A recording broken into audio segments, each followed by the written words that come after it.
Just down the road from LA is the cozy beach town of Manhattan Beach, California. In 2004, Lisa Hemmat, a fresh-faced 23-year-old who had just finished at USC Business School, decided to jump into the restaurant world and bought Lido di Manhattan. Lisa, armed with her business entrepreneurship degree from USC, was dead set on being her own boss right after college. She figured, why start from scratch when she could pick up a place with an existing team and customer base? However, Lisa stepped into this world without any real-world experience in running a restaurant. At the beginning, the restaurant was doing pretty well, but now, 5 years later, it's pretty quiet most nights. Didn't think of it as that horrible or bad. You're dreaming, sweetheart. The staff think Lisa's clever, but her lack of experience in the restaurant business is apparent. For instance, she treats some staff members more like friends. To complicate things further, Damien, the bar manager, has been dating Lisa for the past 6 months. According to him though, job titles aren't really a thing for Lisa. She often asks him to tackle tasks outside his usual duties. Mixing personal with professional, maybe not the best idea, but it seems that's how things are going. There's talk that Lido di Manhattan might not stay open much longer though. Can Chef Ramsay save this restaurant and its youthful owner? You may have bought the restaurant at 23, my darling, but you're not running it. Grow up, Lisa, will you? Gordon gets to Lido di Manhattan and sees the parking lot is full. He wonders what the issue with the restaurant could be. Inside, he meets Lisa and finds out she's been running the place for 5 years, starting when she was just 23. Gordon is taken aback by how young she is. He first thinks maybe the restaurant was a gift, but learns she actually took out a loan, with her dad as a co-signer, to buy the place. She's fully in charge, running things on her own. Once seated, Gordon comments on the colorful silverware, plates, and decor. Lisa tells him the previous owners chose those colors, and she didn't change them. When Gordon asks what else has changed since she took over, Lisa says not much. Even the menu is still the same from before. The main chef, Luis Martinez, has been there for 18 years, and his brother Arturo helps him out. Looking at the menu, Gordon asks for Lisa's recommendations. She suggests trying the pancetta wrapped filet with balsamic reduction, even though she's a vegetarian. Gordon is surprised by that, but decides to go with a recommendation, just without the meat. If Lisa isn't eating meat, he won't either. Gordon sits down and has Priscilla as his server. He orders the baked eggplant roll, ahi tuna tower, and chicken tortellini salad. At the table, Damien introduces himself and mentions he's dating Lisa. Oh, I am dating Lisa, yes. Okay, right, that's why she's lovely. Got you now. Okay. The eggplant roll is the first to arrive. Gordon tries it and immediately spits it out because it's both microwaved and raw. Then comes the tuna tower, which Gordon finds unappetizing and suspects is frozen, despite Priscilla's claim of freshness. Ramsay jokingly offers it to his film crew, who refuse. Hey, come on. No, come on. Next, the tortellini salad is served, and it's not homemade. It tastes rubbery. Gordon asks Lisa to try the vegetarian option, and she finds it okay. However, Gordon disagrees and tells the kitchen staff the food is terrible. The chef brothers express that they can't make significant decisions or changes because it is Lisa who has the last word on all things. During the evening service, the front of house struggles with outdated computers which are 30 years old and cause missed orders. Customers receive their food but are unhappy and send it back. Gordon finds out the tuna was pre-seared an incredible 4 days earlier. He shows Lisa the fridge full of frozen food, but she continues to be unaware of the problems in her own kitchen. Things get worse. Ramsay finds dust above the food areas that could easily fall down into the dishes served. He insists on shutting down the kitchen due to the unsanitary conditions, but Lisa refuses. Gordon realizes he needs to up his persuasion skills to get through to Lisa. He shows the customers the dirt while Lisa stands there and smirks. Laugh! I'm not laughing, I think you're a jerk. The chef Ramsay brought the customers back into the kitchen that she runs to the bathroom crying. Damien leads the cleanup of the kitchen so that customers can be served their food. Bruna, one of the waitresses, goes to the bathroom to try to convince her to come out. Yet she's unable to convince the crying owner. You're trying really hard. So she's given up. No. Come on, Bruna. Despite the cleanup, Lisa doesn't return from the bathroom until after service is over, leaving many customers unserved and frustrated. Post-service, Lisa admits to Gordon she was unprepared for his critique, but recognizes her business is lacking. Is that the kind of trick that they teach you in an honours degree? To disappear in a toilet like a precious princess? Gordon decides to give her a business assignment to work on as homework. She's tasked with coming up with 5 key areas to improve in. The next day, he approves her plan to keep the place clean, tighten up the menu, and to learn how the kitchen operates. The final thing to tackle before moving on, the outdated POS system is destroyed with a baseball bat. Each member taking a swing or two and smashing it to pieces. Next up, Gordon trains his staff on a new tuna dish. Gordon also tasks Lisa with working in the kitchen for the evening. This will allow her to see firsthand what goes on back there. Yet she struggles trying to cook the specials that evening. Customers criticize the old menu, leading to returned dishes. Lisa eventually gains confidence and manages the kitchen more effectively, despite initial resistance from the chefs. Gordon renovates the restaurant, introducing new decor and changes. He removed the main dividing wall, opening the space up. He adds new lighting, seating, and best of all, rebrands the place as a wine bar. A new POS system is installed, replacing the decades-old computer system. Then, Ramsay unveils a new slimmed-down menu, featuring easy-to-make flatbreads. The staff enjoys the updated menu. It's the relaunch night, and there is a lot at stake. 30 minutes in, and no entrees have left the kitchen due to communication issues amongst the staff. The customers who do get their food are not happy, sending their dishes back for being cold or cooked incorrectly. Lisa pleads with Arturo to pick up the pace, but he's not helping. Things get so bad that the entire kitchen staff walks out right during the relaunch night. Gordon makes an emergency call to Chef Scott Liebfried, his right-hand man for the last 5 years, to come to Lido to take control of the kitchen. Even though Chef Scott is on his way, Gordon makes one last plea to the kitchen staff to come back. They reluctantly agree to, just as Chef Scott arrives. Chef Scott immediately takes control of the kitchen. I need a prosciutto pizza in the oven, I need 1 margarita, a barbecue chicken, I need a lamb sandwich up top right now.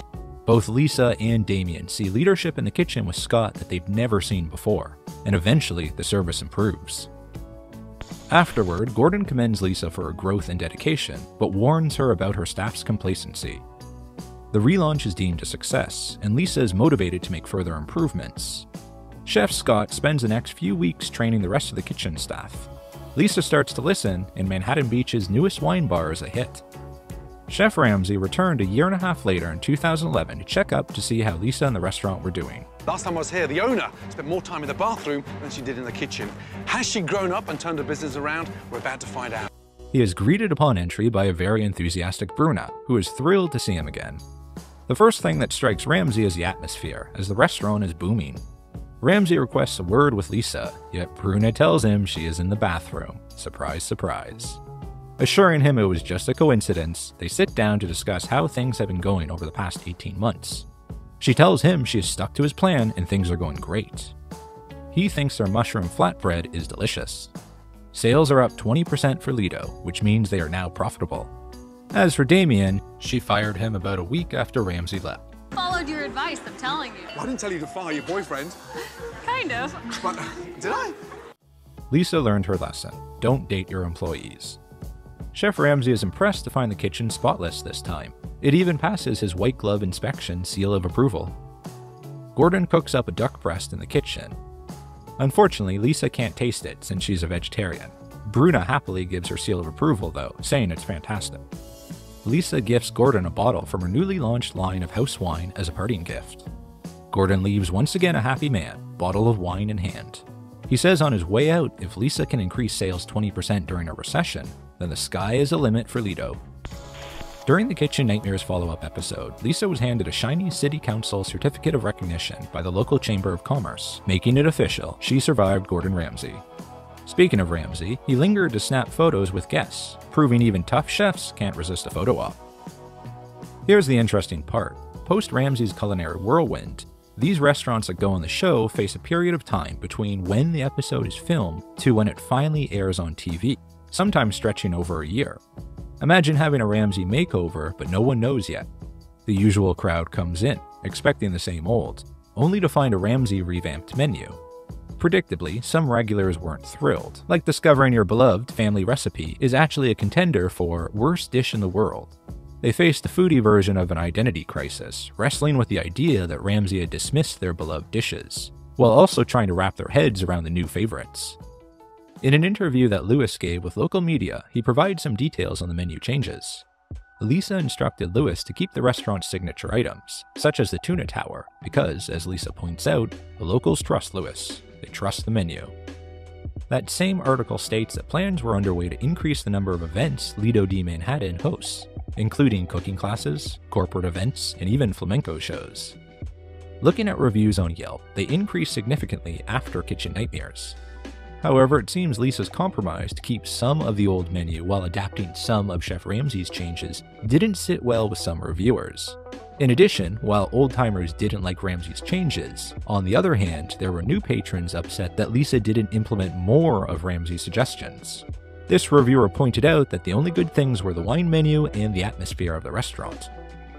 While Lisa may not have kept all of Ramsay's menu changes, she definitely embraced the wine bar concept, becoming known as a local destination for wines, a niche previously unexploited in the locale. This was a wise decision, as wine drinkers often represent an affluent customer base. Lido hosted a Kitchen Nightmares viewing party in March 2011 to watch the revisited episode as it aired live on TV, featuring Bruna posing for the cameras.